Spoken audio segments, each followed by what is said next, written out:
a world where we have everything and it's still not enough, we're often left wondering, is this really it? Deep inside, you know there's more to life. You're ready to leave behind the old push your way through and claim the deeper, more meaningful life that's calling you. That's what we invite you to explore with us. We're your hosts, Stephanie Allen and Maren Stephanie. And this is the Soulful Leader Podcast. Yay! Hi, welcome to the Soulful Leader Podcast. I'm here with Maren, and I really want to talk about this let them theory that Mel Robbins has been putting out there, which on one level, I find it so profound that we're finally learning not to take things personally, and that we're discovering how to surrender and to allow something to do what it needs to do, whatever that might be. I don't know what that might be, but to start turning inward and asking yourself, what is mine to do? I know there's a part in the 12-step program for adult children of alcoholics and dysfunctional families, and it's the serenity prayer. God, grant me the serenity to accept the people I cannot change, the courage to change the one I can, and the wisdom to know that one is me. And I truly feel that that's the road less traveled, is to then turn inward and go, what is mine to do? Or what do I need to change within myself if I'm really irritated by whatever someone is doing out there? And I brought this up because I had numerous clients tell me, Steph, you got to listen to the Let Them podcast. And so, my good friend here, Maren, I said, hey, Maren, we need to listen to this podcast. So, this is often what we do is we go away and we kind of do our own research, maybe reading the same book or listening to the same podcast or watching a movie or experiencing something. And then we come back together, and I think it's so wonderful that sometimes we have totally different perspectives, completely radically different views on something. And when two people have radical different views, or two, systems have radical views, or two countries have radical views, if we can come together in a safe place and really work it out, we actually lean into the uncomfortability, we can actually transform it and build something really healthy out of it.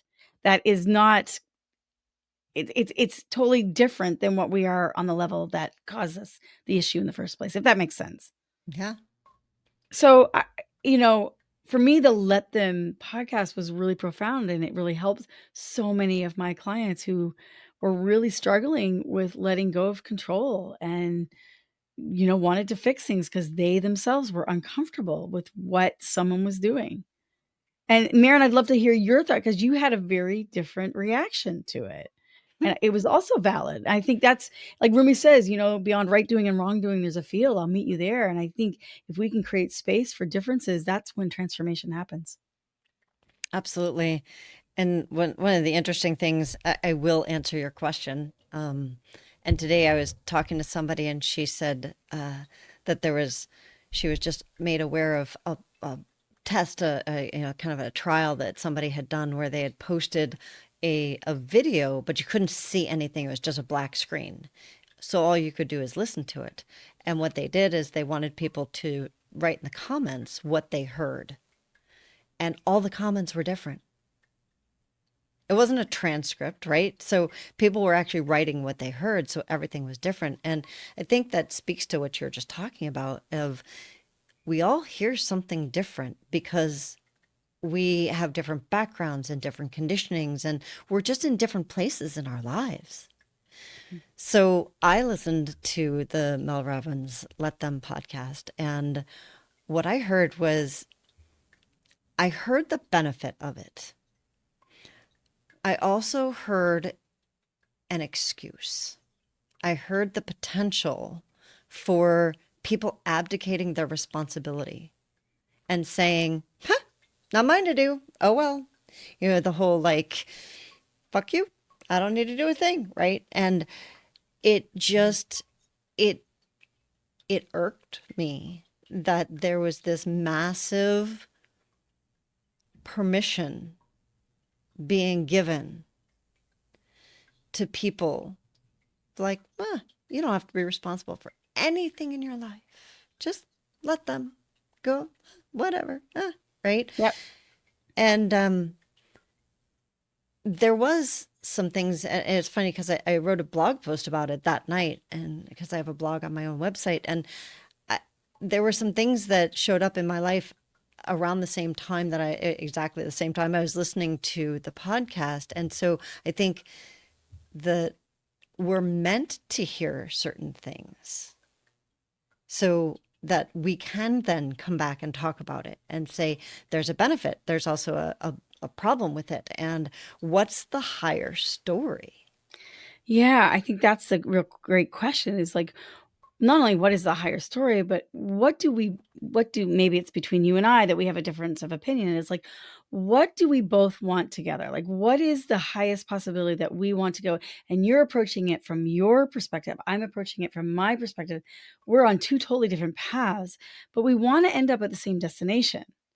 And that doesn't mean your path is right or wrong or good or bad or correct or incorrect, nor is mine. It just means that let's look at to where we want to end up together and then work it backwards is And what I I'm want hearing to, you say. yeah, and I want to apply that same thing to the podcast itself. Like, even listening to it, and when I felt irked by it, I realized that there was a benefit to it as well as a problem with it, right? So it wasn't that what she's talking about is a bad thing. I think it's fantastic and is really Mhm, needed in this world. So I can actually see your side of things.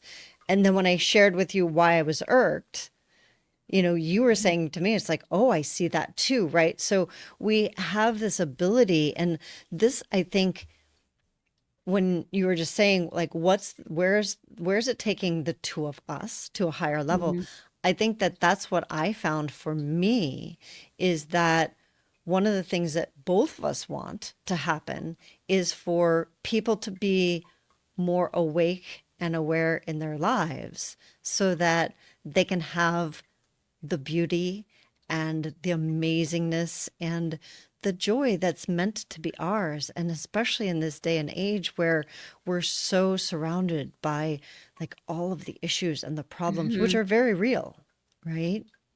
And so in that, it seems like more and more people are going to, well, this is right and this is wrong. That mhm. person's right and that person's wrong. So, how do we help people to step to a different place, a different way of looking at it and saying, instead of right or wrong, Mhm. how do we all get to that higher place? And this is Yeah. just like our little microcosm of exploration with that. Yeah. Yeah, it's kind of like, when we get stuck on the facts or the literal, I use the example, it's like, you could be on the first floor of a building, and when you look out the window, you see the traffic from a different perspective than going up to the top floor of a high-rise building, and you look down and you see the bigger picture of something, and you're like, "Oh, that's what's happening." Right. But to be able to be an observer in that way, and that's one of the practices that I do for myself is, like, I observe it from multiple levels of perspectives from I do I kind of use it like a building, or you're walking on the ground versus being in a helicopter or in an airplane or even on a rocket ship. You see things, the bigger you can go, the more inclusive and diverse you can become. It's like it integrates and weaves both of them together, but we're so literal, we're so on the ground that we don't tend to make space for another perspective or another thought. And we like to fill that space with assumptions. Yeah. I think that having the top floor and the, like, if we can go macro and then also go Mhm. micro. Yeah. Because one of the things that I found with the Mel Robbins podcast, one of the issues, the challenges that I had was, it's the macro. It is the macro. It's the big picture. Yes, we do need more let them in our lives because we tend to be overly controlling because it comes from a fear, and like a training of you need to be always right, and like then you're never right enough, and all of the things, right? All of the Mhm. conditioning. And so we have become a culture that tends towards control, and that never ends well. No, and I always say ask another question is like, why are we so enmeshed into trying to control something? Is it from fear? So two things came up for me with the podcast of like looking at it's so popular. Why? Mhm. What's the underpinning? And now we're going into the micro, right? Now we need to get to the itty bitty things, because yes, you can say that let them is important in our culture. And if you apply it to everything, like there's the saying that, if all you have is a hammer, everything looks like a nail. Yeah. Yeah. If all you have is permission to say let them, everything looks like I just need to let them. Well, and we've also been conditioned, as an achiever being. I mean, we are literally conditioned since childhood that we have to have the answers. And if we don't, and we're in the unknown, then we're failures. Mm, It's like it's not a both and. It's like, I think of that saying, the early bird gets the worm, mm. and he who hesitates Is and lost, loses is right? lost, right? And it's like, well, wait a minute. Those two things they counteract each other. And I'm like, Well, well, and what is the truth? the late bird Yeah, gets a worm too. right. I mean, it's just like, I what if both were true? Right. Can we and I mean, I think that makes really a lot of people really squirrely. It's like, how can they both be true? They can't. Here's the facts. Here's this. I don't know. I'm questing. Mm. And my practice, which I'm finding both challenging and also very rewarding, is to stay in the unknown and to practice letting go, trying to figure out an answer. So tell me, in regards to knowing when to let them and when not to, because that's Yeah. really kind of what it comes down to for me, is it's a great thing to let somebody. And there are also places where we need to be accountable and do what's ours to do. So Mhm. how do I know the difference? That's where I got down to it. It's like we need more practices to know the Yeah. difference, and not just like, okay, a blanket statement, right? Yeah, it's either this or it's that. It can't be both, Right. So but it can be. so your practice, what you're saying is your Yeah. practice of being in the unknown. How does that help you to know whether you should let somebody do something, or whether it's yours to do, to step in and be the remedy? It's such a great question. And I think there's a lot of trial and error that I do too, but my regular practice is to keep coming back to what is the world that I want to live in? Like, what is the reality in the life that I want to live in? Now, I can't make that happen. That's not mine to do. But I can ask myself the question of like, what is my peace in that? Mm, What is the part that I can work within myself? That's that 12-step serenity prayer is like, I can't change anyone else, but I can change myself. So what can I work with myself? And when I'm saying that, I'm pointing to my own heart because, yesterday I was driving into the city and there was a billboard that had a really nasty saying on it. And I was so freaking ticked. Like, I just like, "Ugh, do want to get a spray paint and I want to, like, take keys and scratch it out." And I'm like, oh my gosh, I'm having an emotional reaction to something. So yeah. to me, that's a warning. When Yeah, when I you're get an triggered. emotional, yes, that's my warning of saying, okay, now it's time for the practice. So as I'm really aware of that emotional trigger, I look at myself. I'm like, okay, so first of all, what is making me emotionally triggered here right now? Am I in a belief system that there's a right and a wrong and a good and a bad and a correct and incorrect? And, if I'm in that kind of world, that's a separated world. Mm, That's a win-lose kind of world.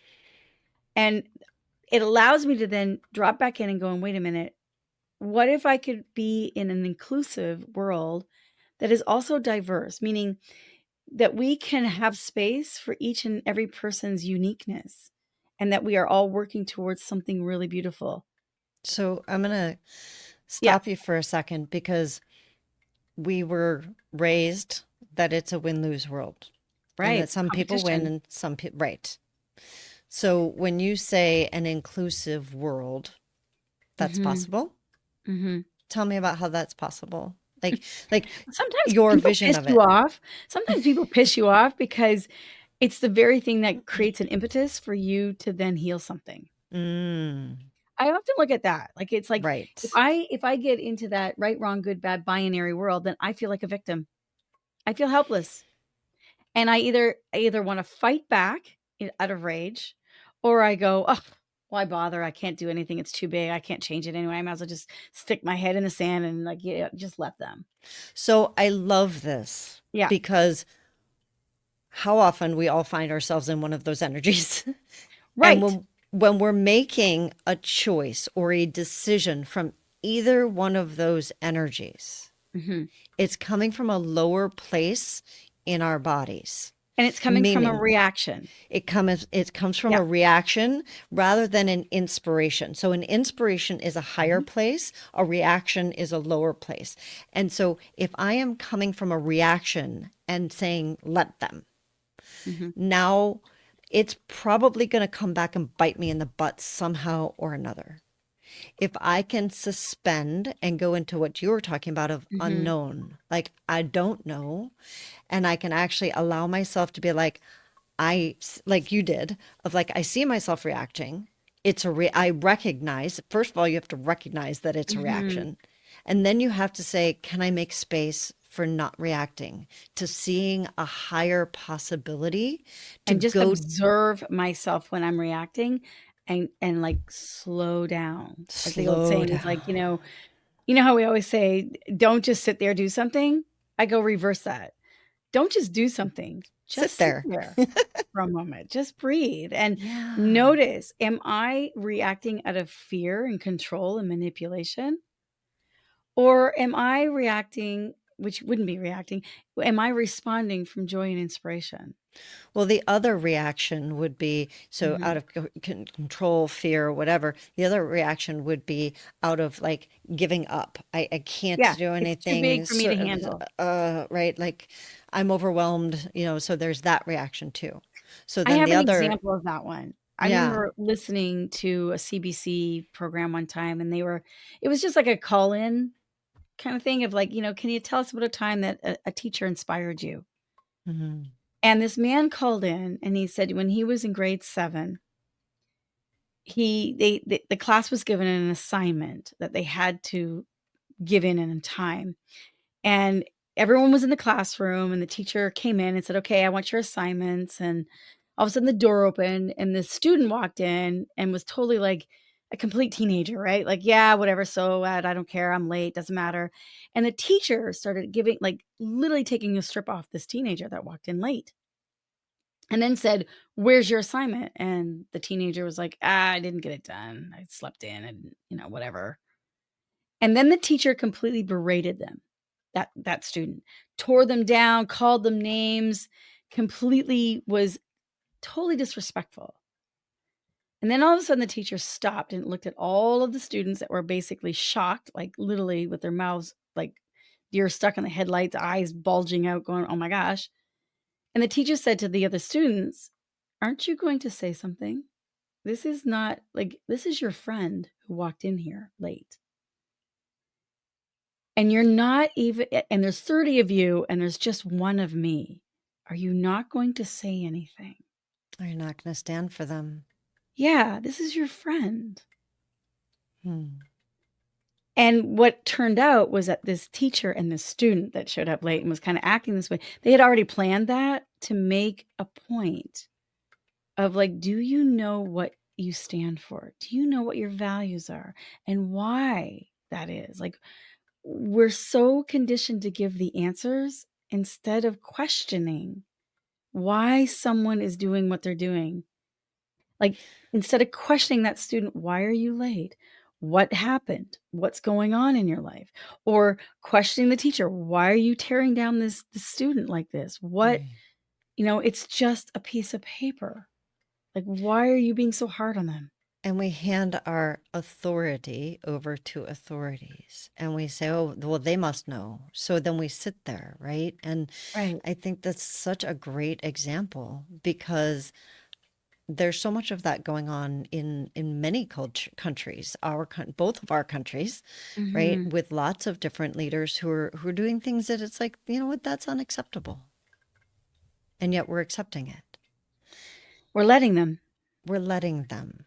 Instead of asking more questions, not out of a put you on an interrogation like the teacher was doing with this student, but to ask out of a place of curiosity and wonder of like, I remember somebody having an immense reaction. Like they had made up a story in their mind. I don't know what that story was because I wasn't in their mind, but it's like obviously they were having a reaction because they were literally in a hot mess. And I said to them, "What are you believing right now?" Like I'm curious. What do you believe is your truth right now? Because what are you fighting for? Mm, Because I think we're probably fighting for the same thing, but you have a belief that I'm not on your side with you right now. mm, And you're making me into an enemy. How about we find a place, like I said, like Rumi says, beyond right doing and wrong doing, there's a field, I'll meet you there. And it's saying, let's just slow everything down for a minute. And what are you believing? And how is that making you feel? Like, are you reacting? Are you in the I don't want to, you can't make me fuck you energy? Or why bother? I can't do anything anyway. Because if you're in those two places emotionally, either fighting against something or sticking your head in the sand and giving up, that you are in reaction and right. that you are in a place of fear. And we can't get to inspiration from there. We have to actually make Yeah. space for inspiration. And I love what you said because the space maker is the questing without the reaction. So Yeah. just literally putting all the reaction aside and asking a question that doesn't have a charge on it, which can be really hard when we're right in the middle of it, right? So Mhm. that it's not blaming or shaming somebody. It's just really like, Yeah. so it's interesting because my husband and I have we've set aside morning time since he's got an evening business. I used to have an evening business. We've always had nighttime stuffs. And so we have breakfast together. And I've been out of town for about a week and a half. And I came back and we had breakfast this morning and he's like on his phone texting. Every time I was turning around and I was talking to him, he was texting. And I found myself going into like old stories, talking about stories, right? Stories I was telling myself, he doesn't care about me. He doesn't, right in my head.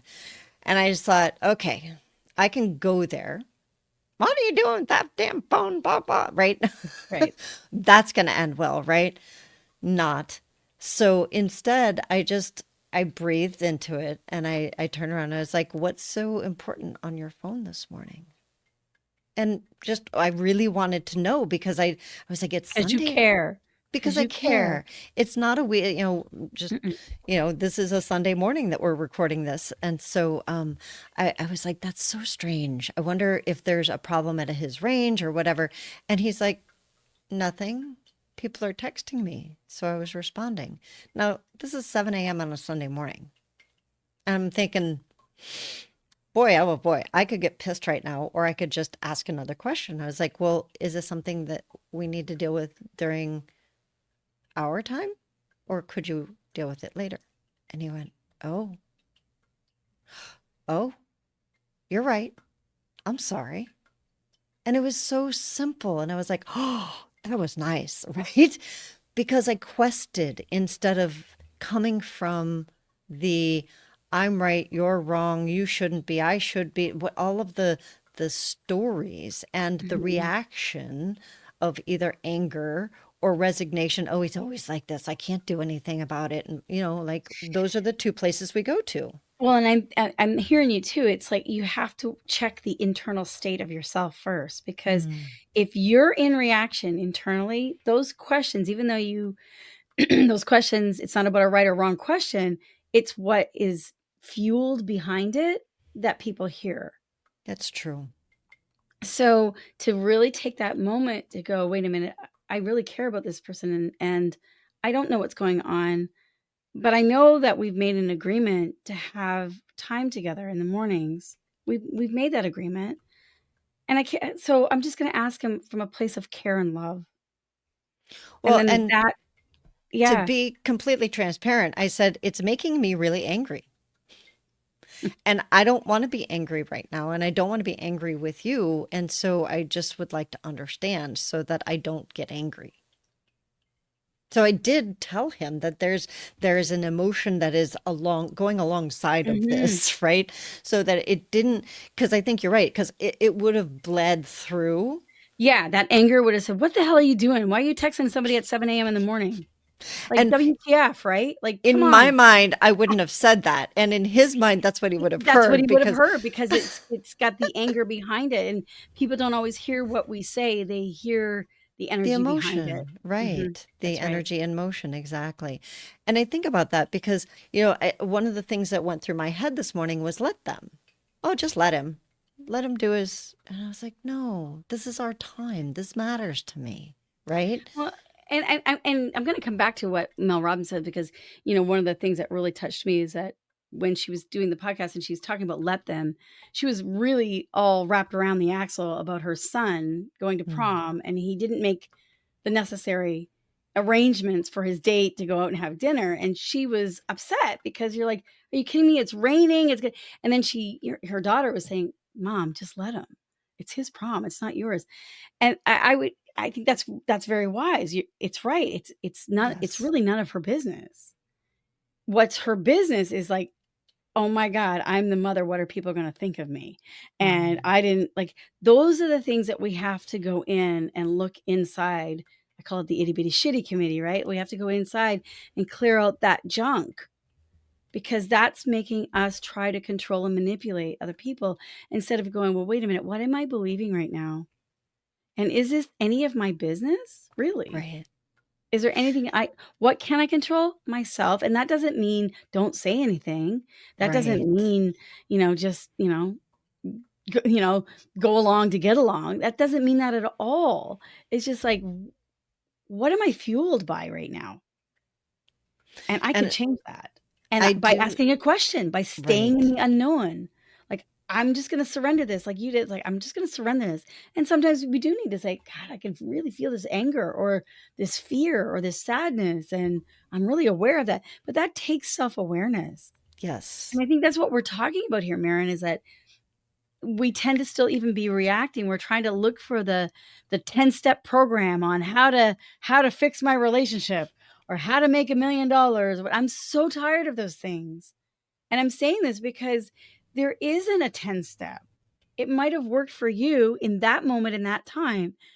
And you brought up something earlier about that very thing that I had an experience with it. Like the first time I learned how to surf, I had no freaking clue what I was doing. And I went out and I caught a set wave and went it all the way into the thing. And I'm like, well, this isn't that hard. The hell's people problem? I couldn't do it again for like 10 times that I went out on 10 different times, 10 different days. I and I hear that with people with meditation. We say, "Oh, I can't meditate." And it's like sometimes people have that instant relaxation and they're like, then they can't get it again. It's not because you're doing something wrong and there isn't a 10-step program on how to do it right. It's a practice. And we're always changing and we're always growing, but it's like, what is your practice? Mm.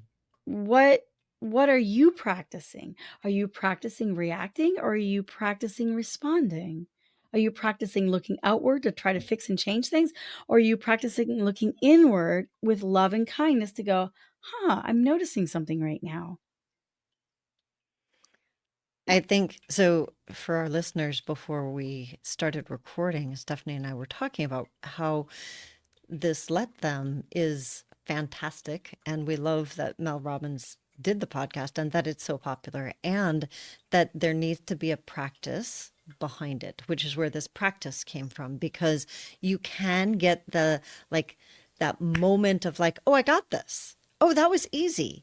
and then you try to repeat whatever it was that you got or that was easy, like Stephanie mentioned with, her surfing and the wave, or people with meditation, you'll get that moment.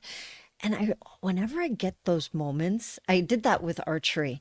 So my husband is an archery instructor, and I did that like the first time I picked up a bow. It was just so easy for me. I was like, oh, this is easy.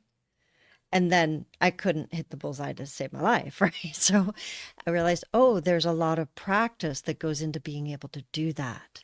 Mhm. And so we may have some lucky moments where we're like, oh, that was exactly what I needed to do. I needed to let them in this moment. And then there may be some moments where you go, oh, crap, that really didn't work for me, right? And you don't notice it in that moment. So having some sort of a practice of how do I, get to the place where I Mhm. know whether I should or shouldn't, what's best for me. I don't even love the should and shouldn't. Like, what's mine to do? Is it mine to say In this something moment, in in this this moment, in moment? this time, And because nobody it's else not can gonna tell be the me that. same. That's right. And that's what you're saying with, like, there's no 10 steps that's going to tell you what's best for you to do. Your practice of going inside. And that's, the reason I told the story about my husband this morning was so that you could see that I'm still in my own practice with this. I Mhm. checked in. I did my internal breathing. I checked, is this something I just need to let him do? No, I need to say something. And how do I want to go about saying it? And I was in the quest, and I was in the, I don't know how this is going to go. I'm Well, in the and then unknown. it opens to conversation. Exactly. And both people grow because of it when we do that. When we stay in the not knowing, in the surrender, in the curiosity and wonder, and reaching to that place of where do we both want to meet, then magical things happen. They do. And it takes a practice, and it isn't a one and done ever. No. And the really, really cool thing is that if I'm doing my work and I'm doing my inner, like doing what we were just talking about, have my practice, people meet me where I am most of the time. Not always, not always. There are definitely people where it's like, whew, okay, Mhm. we're only going to be able to talk at your level, aren't we? Right? Or at that like reaction, I should say. Like they just want to be reactive. Most of the time, people stop being reactive because I'm not being reactive, because I'm coming from inspiration instead of reaction. Mhm. And that is a really cool place to be. And I think that what a great question. What's your inspiration? Yeah. Where And are I you love inspired? What inspires you? and I love what you said about that, of when you're in a place with somebody and you feel like you're on opposite sides, find the inspiration, the uplift Mhm. where the two of you could meet, and start from there. Because that's such, talk about practices, that's an amazing practice. Yeah. So we would love to hear from you all this week. Have you listened to Mel Robbins' podcast? What are your thoughts on her podcast? What are your thoughts on our thoughts of her podcast? And what's your inspiration? Because really, that's what it comes down to. We're completely aligned with what she's doing because we believe in her inspiration, and we're also inspired to do And that. where would you like support and help Mm, to become that inspiration? I love that. Yeah, we would love to know that. That would be great. So remember, you can get on our email list, and every other week we have a podcast. In those between weeks, we also have a blog post. So be sure to subscribe to our email. You can find us at thesoulfulleaderpodcast.com. You can also find us at tslp.life, which is the Soulful Leader Project.life. So we'll look forward to seeing you all next week on the Soulful Leader Podcast or on our blog post at the Soulful Leader Project.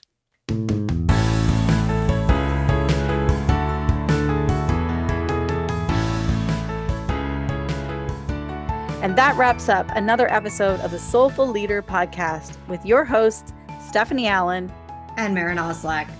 Thank you for listening. If you'd like to dive deeper, head over to our website at thesoulfulleaderpodcast.com. Until next time.